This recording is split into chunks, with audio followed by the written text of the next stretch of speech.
금매라든가 네. 좀 싼 물건들도 좀 나올 수 있잖아요. 그렇죠. 그럼 이럴 때 싸게 나왔으니까 사는 게 맞는 건가 아니면 관망하는 게 맞다고 봐요. 왜 그러냐면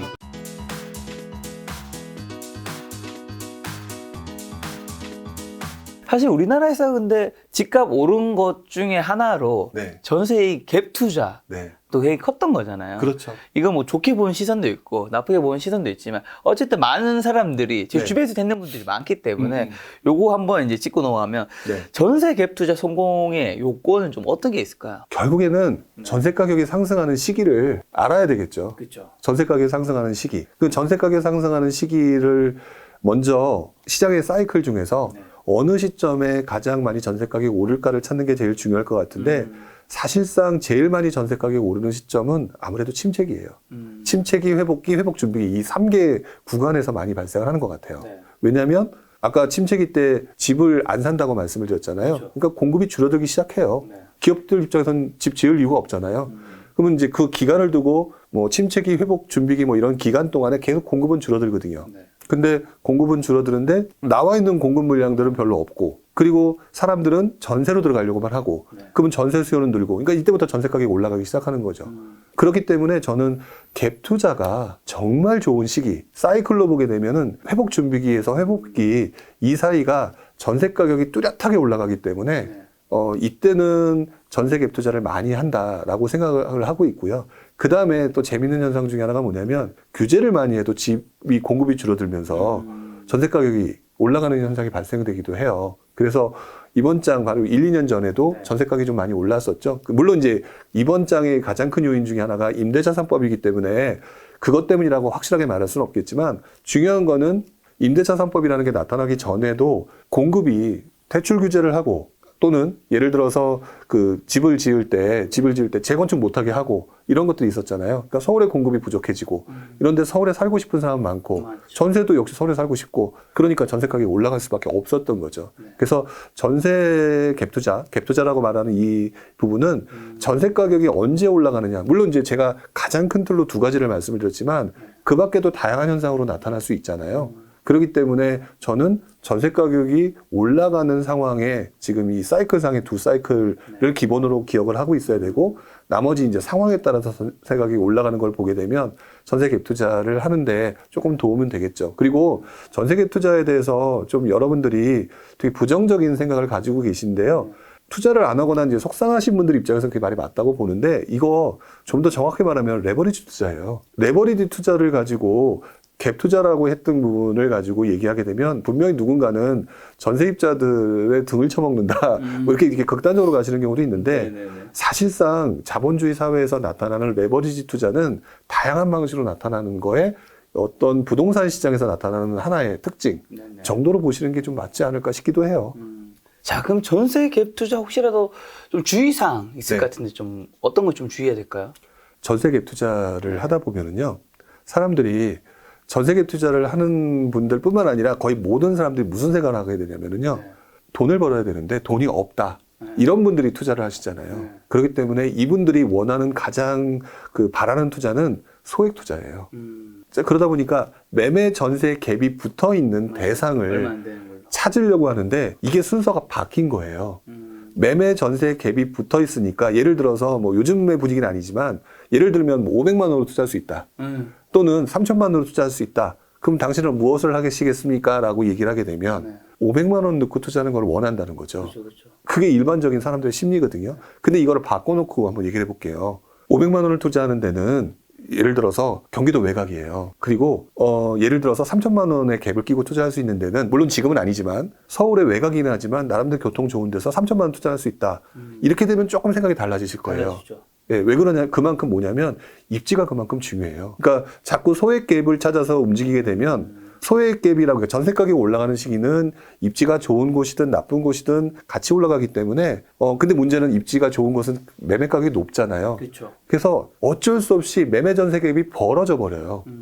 근데 장기적으로 우리 살면서 느끼고 강남 오른 거 보셨겠지만 네. 매매 전세 갭이 그렇게 벌어진 곳이 더 많이 오르잖아요. 근데 소액 투자자들은 자꾸 소액이라는 거에 집착을 해서 외곽으로 가는 경우가 많은데 네. 이렇게 사람들이 투자를 많이 하는 시기는요. 네. 자꾸 입지를 좋지 않은 곳으로 벗어나가는 습성들이 있어요. 그래서 소액 투자 부분을 조심해야 되고요. 소액 투자를 하더라도 어떤 마지노선은 좀 두셨으면 좋겠어요. 단순히 500이다, 1000갭이다, 2000갭이다 이게 중요한 게 아니라 이 동네를 지금은 이렇게 매매 전세 갭이 붙어서 소액으로 투자할 수 있지만 나중에 이 집을 내가 내놨을 때 제대로 팔릴 수 있는 곳일까? 입지라고 하는 부분을 보시지 않으면 나중에 진짜 전세로 들어왔던 사람이 다 매매로 가버리게 되면은요, 입지 좋은 데로 가버리거든요. 그럼 여기 있는 입지 나쁜 곳은 전세가 안 나가요. 그래서 나타나는 현상이 역전세라는 거거든요.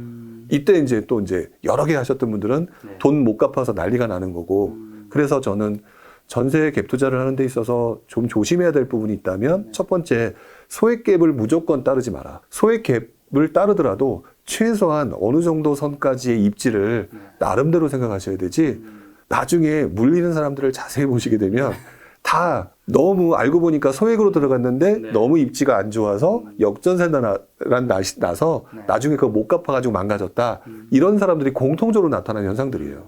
그걸 조심하셔야 돼요. 요즘 유튜브에서도 보면 좀 인기 있는 썸네일 중 하나가 500만 원 있다면, 뭐 1000만 원, 3000만 원, 5천만 원 있다면 나는 지금 이걸 삽니다.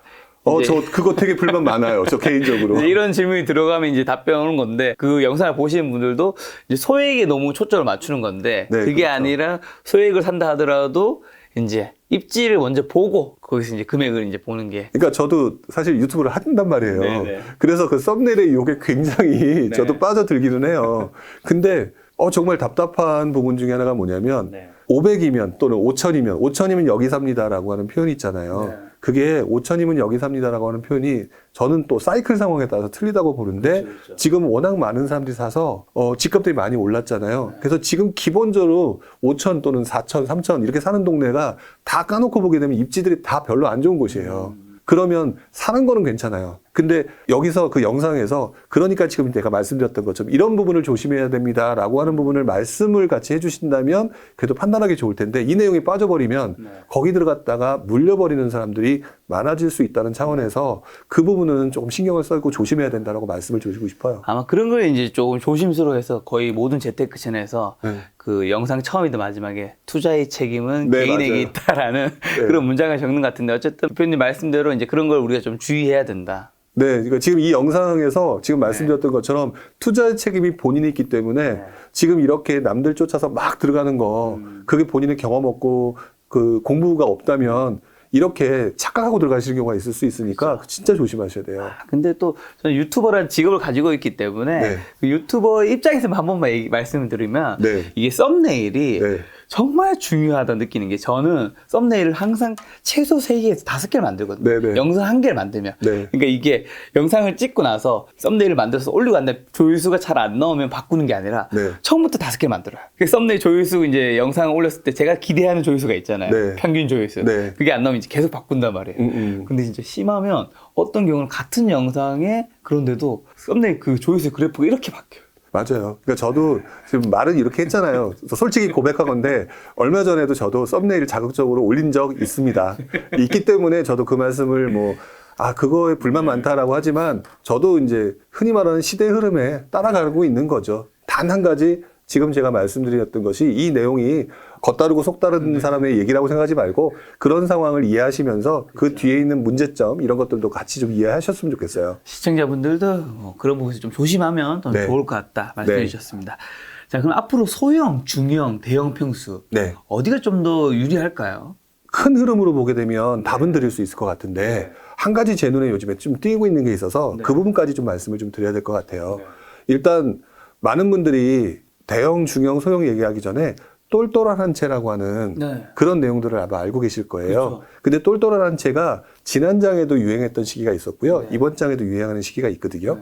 유행하고 있잖아요. 마찬가지로 대형, 중형, 소형이라고 하는 부분이 그 시기의 상황에 따라서 유행하는 게 달라질 뿐이에요. 그래서 저는 대형, 중형, 소형 중에 어디가 좋아요라고 얘기하는 것은 그때그때 달라라고 얘기하는데, 지금 현재 상황으로 보게 되면 아까 또 이제 수요 공급으로 간다면 흔히 말하는 중형과 소형보다 대형 아파트가 흔히 말하는 공급이 좀 적어요. 그렇기 때문에 중장기적으로 보게 되면은 아무래도 공급이 많은 중소형 아파트들보다는 중대형 아파트들이 분위기가 좋아질 수 있지 않을까라고 하는 걸 큰 그림으로 잡으셔야 된다고 생각이 들어요. 그 대표적인 현상 중에 하나가 강남 같은 경우도 중형 아파트가 굉장히 많이 올랐는데 지금 보게 되면 뭐 강남, 분당, 뭐 평촌 이런 것들 보면 중대형 아파트가 뒤늦게 막 오르고 있단 말이죠. 그게 중형 아파트 가격이 중대형에 붙으면서 오히려 중대형 아파트가 공급은 부족한데 효용 가치가 되게 높아진 거예요. 비슷한 가격이면 더 큰데 살고 싶어 하는 게 동일한 현상이잖아요. 이런 효용 가치의 변화거든요. 그래서 효용 가치가 변하기 때문에 이렇게 가는 현상이 퍼져나갈 수 있다라고 보여지기 때문에 일단 큰 틀에 대한 어떤 큰 그림으로는 중대형에 대한 유망성을 짚고 넘어갈 수 있을 것 같은데요. 한 가지 여기서 여러분들이 또 추가적으로 기억을 하셔야 될 부분이 뭐가 있다라고 생각을 하냐면 이걸 공식처럼 그래서 불용이라는 사람이 어디 가서 어디 누구 방송을 보니까 누가 중대형이 좋다고 하더라라고 중대형에만 집중하는 그런 모습은 투자자의 모습은 아닐 것 같아요. 네. 왜 그러냐면 저는 요즘에 그 윤석열 당선인이 하는 말을 그 공약을 보면서 이러면 달라질 수 있겠는데라고 하는 게 좀 눈에 띄거든요. 이제 대표적인 게 저는 소형 아파트에 대한 관심이 높아질 수도 있겠다라는 생각을 하게 되는데 이 시장 상황 때문에 변하죠. 왜냐면은 다주택자 분들을 지금 어쨌든 민간 임대사업자로 끌어들이려고 하고 있잖아요. 그러면 민간 임대사업자로 끌어들이려고 하고 있고 종부세 부담을 줄여주겠다. 근데 그게 채수에서 가액으로 가겠다. 그러니까 다주택자가 그러니까 두 채만 돼도 무조건 되게 힘들었는데 그걸 바꿔주겠다라고 얘기하게 되면 어쨌든 이분들이 살 수 있는 여력이 생기는 거잖아요. 아마도 이 살 수 있는 여력을 만들어준다는 얘기는 그분들이 집을 사서 전세를 주든 월세를 주든 하는 것들의 공급을 늘리려고 하는 목적인 것 같은데 그러면 이분들이 집을 사게 됐을 때 과연 어떤 집을 사겠느냐. 물론 아직 시장 상황이 그다음에 정책이 어떻게 나올지 모르니까 지켜봐야 되겠지만 이렇게 되면은 나중에 집을 사게 되면 뭐 예를 들어 종부세 부과가 뭐 채수에서 가액으로 간다. 그럼 내가 지금 있는 집이 되게 좋은 집이다. 그러면 그거보다 좀 적은 집을 사야 되잖아요. 그러면 적은 집을 사야 되는데 아무래도 그러면 대형보단 중소형이 되겠죠. 그러니까 공식적으로 시장에서 민간 임대 사업자를 통해서 조금 가격이 낮은 그리고 일반 서민들이 살 수 있는 집을 사게끔 만들어줘서 만약에 수요가 늘어난다면 저는 소형 아파트의 수요가 늘어날 수 있는 소지가 있겠구나라고 하는 느낌을 지금 좀 받고 있어요. 그러면 제가 말씀드렸던 현재 상황에서 중대형 아파트 가격이 오를 것 같다라고 하는 부분이 큰 그림이었다면 제가 정책 변화에 따라서 뭐 풍선 효과 나타난다 이런 표현을 썼잖아요. 이런 것들의 변화 요인이 나타나니까 소형도 지금 상황에선 지켜볼 만하다라는 생각이 들기 시작해요. 그래서 저는 아마 이 부분은 거의 처음 말한 것 같은데 중대형을 기본적인 모범 답안이라고 보고 있고요. 그렇죠. 다만 지금 현재 정부 정책의 변화에 따라서 소형 아파트에 대해서 분위기가 달라질 수 있는 변곡점 또는 패러다임 전환이 만들어질 수 있겠다. 그러니 이 부분에 대해서 한 번쯤 여러분들이 지켜보시는 게 좋겠다. 이렇게 말씀드리고 싶어요. 방금 전에 그 똘똘한 한 채 얘기해 주셨는데 정부의 어쨌든 그 정책 방향은 똘똘한 한 채로 그렇게 가고 있잖아요.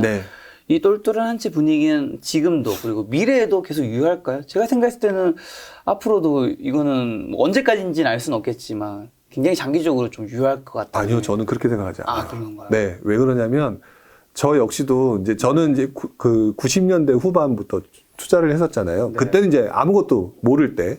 근데 집값이 막 오르기 시작했어요.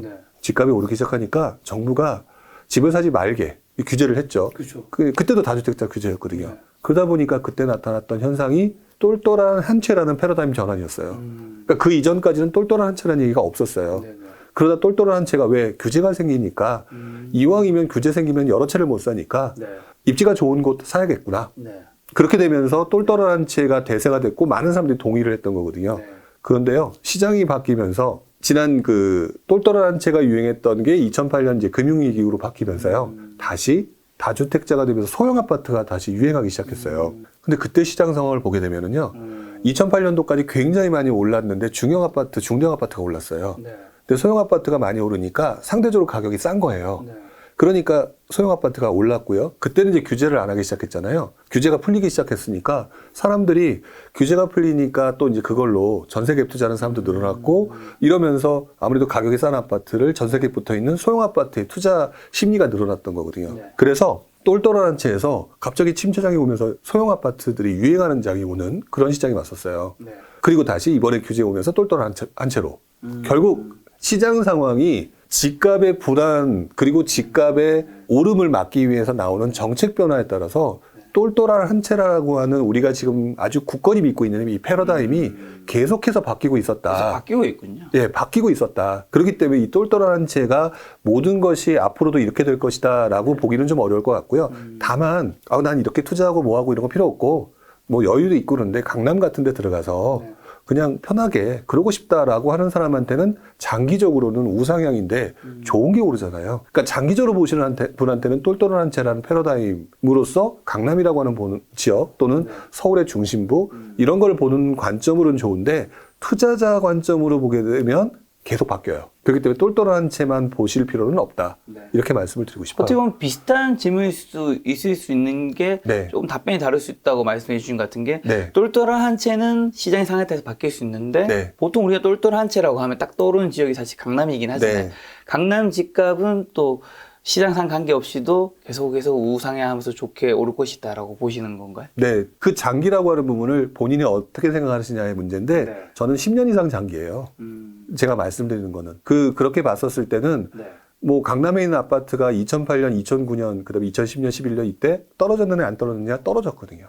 아마 그때 연끌하셨던 분들이 힘들었던 그런 과거가 있었기 때문에 이걸 갖다가 얘기를 할 때 그런 것들이 있는 상황에서 그냥 무조건 강남이 최고입니다라고 말하기는 어렵다는 거죠. 다만 그렇게 떨어졌던 아파트도 나중에 시간이 지나서 지금 와서 보니까 엄청나게 올랐다. 결국 그때 소라는 아무것도 아니더라. 그러니까 이런 장기적으로 보는 관점이면 똘똘한 채는 되게 유효하다고 봐요. 그러니까 그렇게 보시고 나는 투자에 좀 더 집중하지 않고 부동산에 너무 그렇게까지는 하지 않겠다라고 하는 분들은 똘똘한 한 채라고 하는 부분을 강남이라고 하는 차원 또는 강남 그 주변의 그 중심지 이런 거를 보는 차원이라면 당연히 그거는 계속 가야 된다고 보는데 지금 제가 주된 표현으로서 투자자들이 많으니까 투자자들 입장에서 보게 되는 경우는 똘똘한 채와 그다음에 다주택자와 이런 분위기들은 계속해서 변해오고 있었다라는 걸 말씀드리고 싶은 거죠. 자, 그럼 최근에 전세 월세 시장은 서울 경기 기준에서 좀 어떤가요? 지금 전세 시장이 그동안은 좀 주춤하는 부분이 좀 있었는데요. 조금 불안기미가 좀 보여요.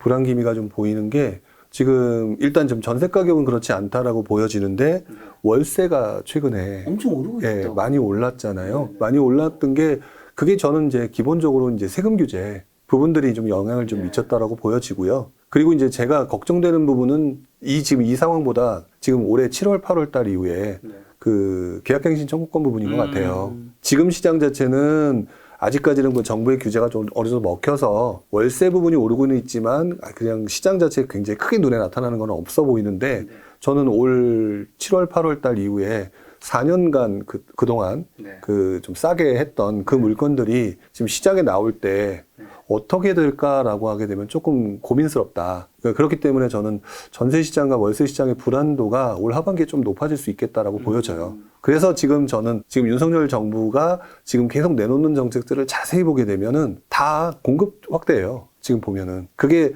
결국 공급을 늘려서 그것도 다 민간 임대사업자 아까 얘기도 했던 그 부분도 결국 이분들이 있는 물건들을 내놓는다는 게 결국 전세와 월세의 증가잖아요. 그러니까 이런 부분들을 조금 확대를 하려고 하는 것 같다. 거기서 벌써 저는 올 하반기 전월세 가격이 조금 불안하기 때문에 이 부분을 알고 움직이는 거다. 정책 이반자들이 좀 이렇게 보고 있어요.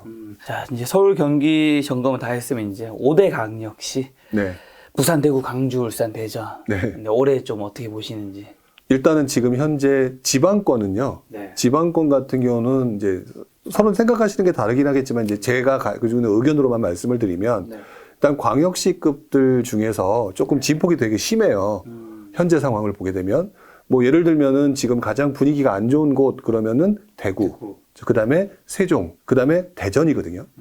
이 세 개 지역이 굉장히 분위기가 안 좋은데 나머지 지역들은 뭐 좋다고 말하기도 애매하고 안 좋다라고 말하기도 모호한 상태로 지금 꾸준히 유지하고 있고요. 광주가 상대적으로 좀 좋아요. 그게 왜 그러냐면 5대 광역시 중에서 가장 많이 안 오른 동네가 광주거든요. 그러니까 안 오른 곳들이 지금 상대적인 저평가의 느낌이 있어서 지금 관심을 보이고 있는 거고요. 광주를 제외한 나머지 지역들 같은 경우는 지금 분위기가 어느 정도는 좀 주춤한 상태에서 계속 이어지고 있는데 대구, 세종, 대전을 좀 자세히 보게 되면 대구가 확실히 좀 분위기가 안 좋아요. 왜냐하면은 결국 수급의 문제인데 대구가 상승장이 꽤 오랫동안 이어져 왔던 것이 사실이었고 이 상황에서 대구 같은 경우는 지금 앞으로 2, 3년간의 물량이 많다라고 지금 다들 얘기하고 있는 상황이기 때문에 그 물량들이 출하가 됐을 때 나타날 수 있는 현상들이 벌써 지금 심리적으로 반영이 되어 있거든요. 그래서 대구가 지금 현재 분위기가 가장 안 좋은 것 같고요. 오히려 세종하고 대전 같은 경우, 특히 세종 같은 경우는 네. 지난 2년 전에 엄청나게 올랐잖아요. 네. 그 엄청나게 올랐던 후폭풍과 그 다음에 입주 물량이 증가 때문에 나타난 거라 오히려 세종은 괜찮다고 봐요. 그리고 대전은 지금 현재 이제 그 세종이 올라간 거에 따라서 따라오르는 약간 갭 메우는 그런 차원으로 움직였던 거기 때문에 네. 세종이 다시 움직이게 되면 대전은 좀 괜찮을 수 있는 소지가 있다 그래서 광역시는 전반적으로는 좀 괜찮다라고 보는 입장이고요. 그 중에서도 지금 가장 그래도 조심스럽게 봐야 되는 것은 대구다라고 보여지고요. 울산 같은 경우가 저는 지금 지난 몇 년간 중에서도 그렇게 움직임이 그렇게 많지는 않았는데 요즘 뭐 조선 경기 얘기도 나오고 막 이러면서 사람들이 조금 눈여겨보고 있는 곳 중에 하나가 울산인 것 같다. 좀 이런 느낌은 들어요. 그럼 지금 대구가 분위기가 안 좋다면 네. 뭐 이제 금매라든가 네. 좀 싼 물건들도 좀 나올 수 있잖아요. 그렇죠. 그럼 이럴 때 싸게 나왔으니까 사는 게 맞는 건가 아니면 조심해야 되는 시기니까 일단은 관망해보자. 네. 그냥. 지금 말씀하신 거 네. 정말 지금 많은 분들이 얘기하고 계세요. 네. 근데 저는 관망하는 게 맞다고 봐요. 왜 그러냐면 지금 이 상황을 지켜보시는 분들이 그동안의 투자 경험을 봐요. 근데 그 중에 투자 경험을 보게 되면 이번 상승장의 투자를 경험하셨던 분들이 더 많은 것 같아요. 근데 약간 분위기가 그러면 들어가서 하면 나중에 올라서 더 수익이 크다라고 하는 거는 상승장을 오랫동안 경험하셨기 때문에 그 논리가 맞거든요. 근데 지금 현재는 제가 사이클상에서 약간 급등까지 왔고 그러고 난 다음에 조금 시장이 어떻게 될지 모르는 혼동기라고 말씀을 드렸잖아요. 여기에다가 대구는 지금 2, 3년간의 물건들이 많이 광역시기 때문에 나쁘다라고 볼 수는 없지만 물량들이 쏟아지는 데 있어서는 장사는 없거든요. 그러면은 그 물량들이 쏟아지는 상황에 대구가 얼마나 버티고 있는지를 좀 더 지켜봐야 돼요. 그렇지 않고 들어가게 되면 장기 투자가 될 가능성이 좀 높다. 그래서 저는 지금 2, 3년간에 이어질 수 있는 물량의 초기 단계인 지금 1년간은 일단은 조금 더 보면서 대구가 이걸 받쳐줄 수 있느냐. 그리고 또 대구 같은 경우는 지금 조정지역 해제 요구를 하고 있잖아요. 해제가 됐을 때 또 투자수가 몰려들 수 있는 상황이 있을 수 있기 때문에 그런 부분들을 보게 되면 저는 일단 제일 큰 문제인 그러니까 공급의 증가라고 하는 부분이 워낙 크기 때문에 조금 더 관망하고 지켜보는 게 맞다. 그렇지 않고 지금 들어가게 됐을 때 만약 이게 떨어지는 칼날이게 되면 이 떨어지는 칼날이 닫힐 확률이 좀 더 높거든요. 제가 투자를 해볼 때 실제로 이 정도면 줍줍하니까 예전에 이렇게 올랐어. 이것 때문에 들어가서 진짜 투자했던 적이 있어요. 그쵸. 저도 있거든요. 네. 근데 투자라고 난 다음에 제가 놓쳤던 게 뭐냐면 그때가 상승 후반부였어요. 그래서 미분양이 줍줍이니까 나중에 사면 되겠네. 웬걸. 줍줍이 꽤 오래 가더라고요. 그러니까 준공후 미분양이 나타나는 시점까지 오면 이게 최악의 상황이거든요. 보통 미분양이 나타나는데 웬만한 건 소비가 되는데 준공후 미분양까지 나타나는 장이 오는 거는 침체장이거든요. 이런 상황이 맞물리면서 제가 되게 고생을 했어요. 그래서 저는 지금 그 상황까지는 아니더라도 지금 어쨌든 2, 3년간의 물량이 많이 나온다고 하는 거를 지금부터 들어가느냐? 조금만 더 지켜봐. 조금만 더. 조금만 더 지켜봐. 예, 한 박자 좀 쉬고 들어가자.